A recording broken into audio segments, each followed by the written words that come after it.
Hello kids, this is Dr. Jimmy again.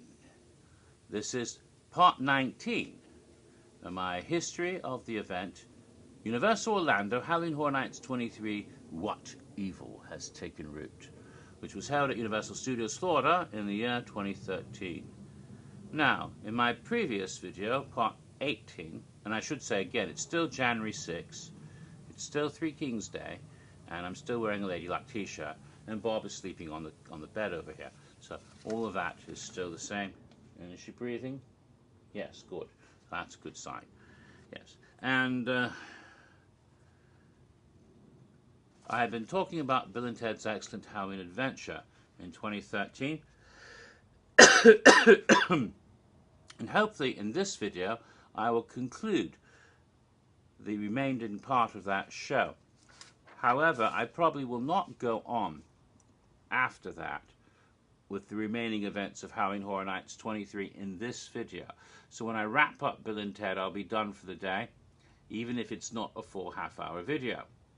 The reason being is I need to go back and rack my brains and write my notes for what's left after the shows, which is, of course, the Legendary Truth game. I remember it, but I'll remember it better if I write stuff down before I start. And also, I wasn't physically there the last couple of nights of the event because I had to go to Europe. And so I was actually in Portugal when Legendary Truth wrapped up in 2013. So I have to go by what other people left behind and talked about in pictures and videos, because I wasn't actually there to see it. But I know it led up to it. But I have to figure it all out and put it together, how I can present that. And I'm not prepared to do that in this video. So I'm just going to continue Bill and Ted. And if I finish, 15 minutes or whatever, that's where this video ends. Just to let you know. So it might be shorter than the full videos that were 30 minutes long. Well, I left off with the part of the show when the whole cast of Game of Thrones just died. Yes, that's what happened. And then after that, including A-Rod's career. Then, who should come on the stage with Bill and Ted after that? Then J.J. Abrams, starting another running gag that will continue for years afterwards, even up to this past year, 2016. And J.J. Abrams, of course, was now directing not only the Star Trek movies, but the new Star Wars movies for Disney as well. He's taking over everybody's nerd franchise and fucking it up. Well, not necessarily, but in this case, maybe, because lens flare for everyone.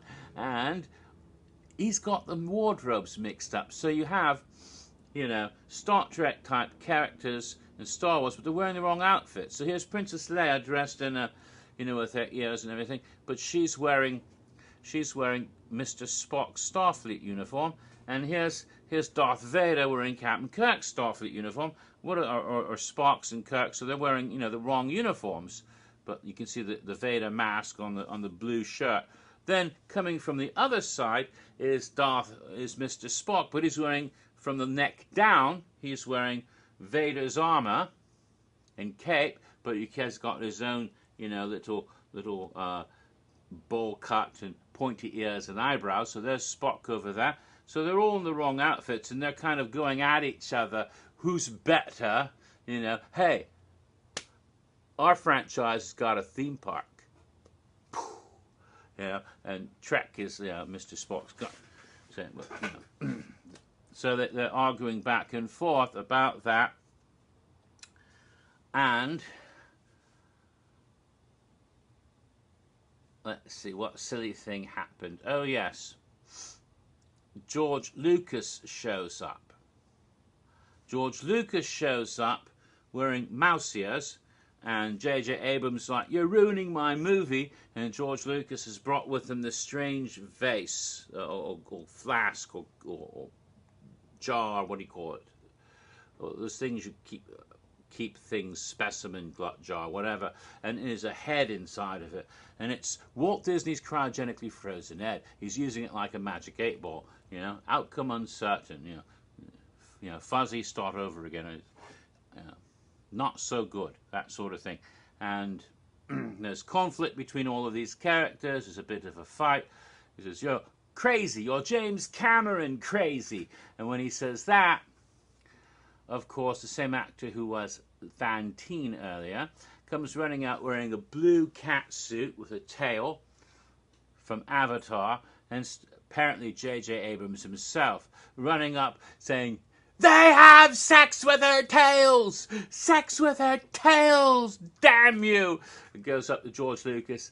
"Knock, knock, who's there? Sex tail." Boop! Poking him with the tail, the tip of the tail. And then he goes, "Coming to a theme park near Avatar World. Coming to a theme park near you in the year 2065. Anyone still gives a shit." Which, and every year they've had that bit. The sex tail guy shows up, and this past year it was a woman, but still, they do the sex tail bit every damn year since then, and they've had another decade. So in 2014 it was coming in the year 2075, coming in the year 2085, 2095, eventually be year 3000 or something, I don't know, but it's gotten rather silly. All right. So after sex with your tails, there's a fight between the Star Wars and Star Trek, especially the two ones that are the Vader Spock hybrids are fighting, and Spock calls, "Kirk, Captain, come down. You know, we need." So he calls for Captain Kirk, and teleporting in is Captain Kirk, and it's the same fella who was Levine. An actor that's often played Beetlejuice and even Jack the Clown in the past, and currently is, again, not naming names, but currently is an announcer for WWE, and we miss him at Universal. But so he was there playing Captain Kirk, but Captain Kirk is wearing Princess Leia's slave dress from Return of the Jedi. You know, when Jabba the Hutt had her captured with the you know what I'm talking about, the curly, the cinnamon bun looking boobies, the gold, you know, the gold Danish boobies with the spiral things over his manly breasts. So it's gotten quite silly, even more silly than usual. And that's when the zombie girls come back, and this time they've brought Anna Kendrick with them. And she is absolutely diabolical. She's playing the Cup song, which is a thing of Satan. So that's awful. Even the other zombie girls make her stop. So, the Duck Hunter comes back, and this time he has the Sky Call, which calls for James Bond, Skyfall, right? Oh, look! There's James Bond diving up an airplane, flown by the Queen. And yeah, because the London Olympics had been the year before. Actually, that was 2012, wasn't it? But anyway, falls, no parachute, just hits the ground. No James Bond, he's dead. That's bad. No save there. But then the Man of Steel shows up. Yes, the new Superman, Man of Steel, shows up and is like, "Needless destruction must destroy everything." And it's like, "Go home, Superman, you're drunk." But no, he goes over, grabs Miley Cyrus, breaks her neck, except she's already evil dead, so nothing happens. She just goes, "Ow, what the fuck?" You know, what the, you know, that's not fuck, but you know. And he's chagrined for being a douche and goes, "I'm sorry. I'm not worthy, you know, of this tightly fitting outfit," and he rips the S off his chest, showing his incredibly muscled torso, which causes all the female zombies except Taylor Swift to faint from sheer arousal. So, poof, they all fall down, and I practically fell off of my own seat because, damn, he's hot. So that happened, and then Taylor Swift is the only one there, but she still wants to continue her evil plan. She summons with her dark powers Sharknado. Yes, and here comes Sharknado, and it's the poor bastard who had played Blake Shelton earlier. He's been in lots of these also, and he's wearing this big tubed outfit that sort of curved down like a tornado shape with little stuffed toy sharks stuck in it with lots of grey cotton. It looks ridiculous, but he's supposed to be the Sharknado, and he's running around with his little sneakers underneath. And Paula Deen says, I see it, but it don't make no sense, or something along those lines. I don't know. It don't make no sense whatsoever, but there it is. Yes, that was the line. The Sharknado. And, of course, it's actually a fartnado when one of the zombie girls lifts her leg. And ooh, ooh, ooh, ooh. Awful, awful stench. So that happens. Sharknado. Turns out that Taylor Swift will still have ultimate power, and the only thing that can stop her is she's unable to do the virgin sacrifice. So next victim must be a virgin. So which is it gonna be, Bill or Ted? And Ted's like, we're not virgins, right, Bill?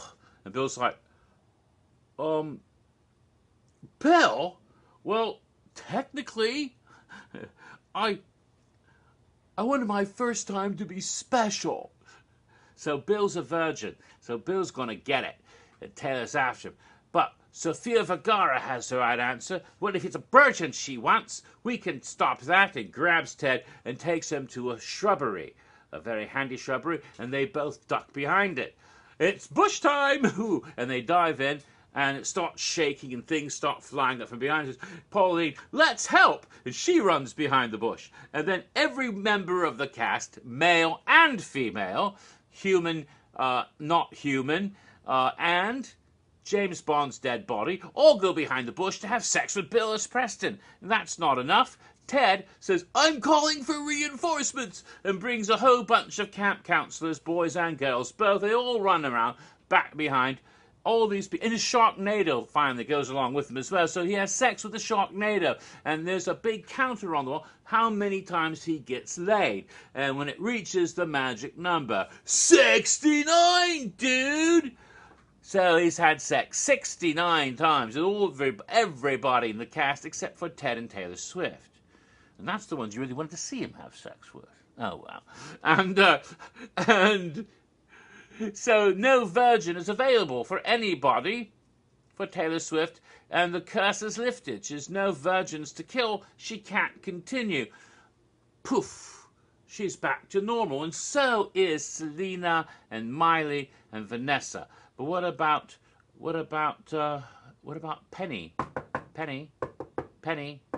I guess she's still dead.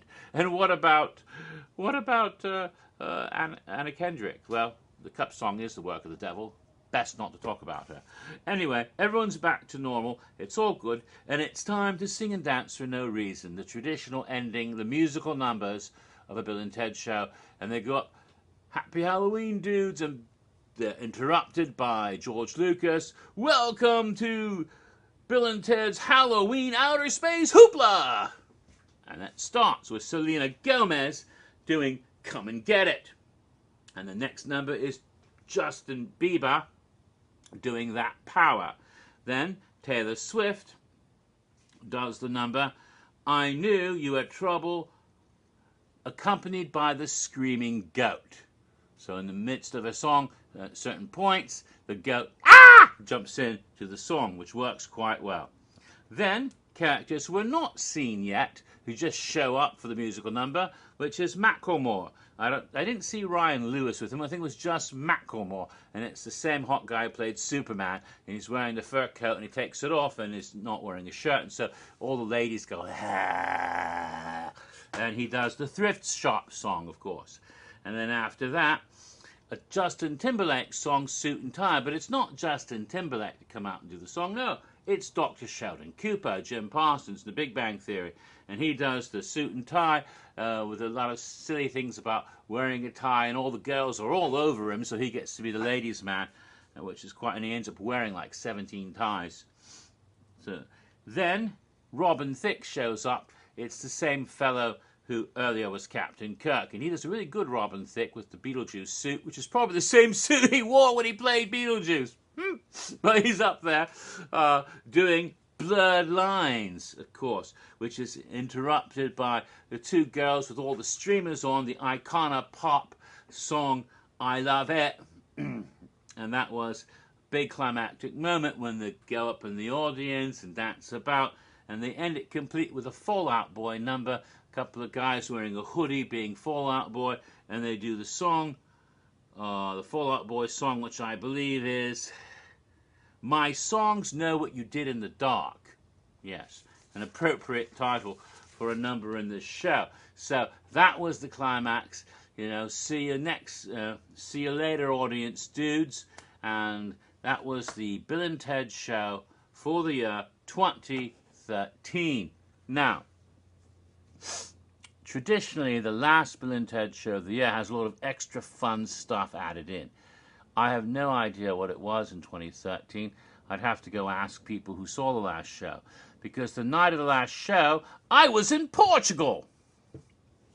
For the same reason, I missed the climax of the Legendary Truth campaign, although I've seen lots of videos and I know what happened. So I'm done with the shows. Next for me will be, and look, it's just about 16 minutes. I kind of predicted that. The next one will be Legendary Truth. The Legendary Truth campaign started way back in, I think, early summer or spring, when Dr. Calvin Thorncastle made a special presentation at one of those conventions. I forget which one it was. One of those conventions at the Orlando Center on iDrive. What is it called? The Convention Center. I suppose that's what it's called. Yeah. So the Rosen whatever Convention Center, where I think is where it was most likely. He gave a special presentation there that let us all know Legendary Truth was happening. Goth Wacky came back, and we didn't even realize the whole PS thing that was going on would also tie into Legendary Truth ultimately. And the games began, when the event began, involved all sorts of interesting things, and I won't go into it now. And there were scan cards like the year before, but I won't go into it now because I need to go back and get all of it straight in my head so I can give a good presentation on Legendary Truth of 2013. And it got very interesting by the end of it. And so I will do that and all the clues and everything that was involved in part 20. Which might just wrap up the whole event of Halloween Horror Nights 23. And then hopefully there won't be a part 21 and I can move on to Halloween Horror Nights 24. Who knows? Maybe I can get done with all the previous events before Halloween Horror Nights 27 starts in September. I have a better chance this year. All I have to do is finish 23 and do 24, 25, and 26. Can I do that in 8 months and a week or so, roughly? We'll see. So until later, have fun. This is Dr. Jimmy signing out. Bob the cat is still taking a nap.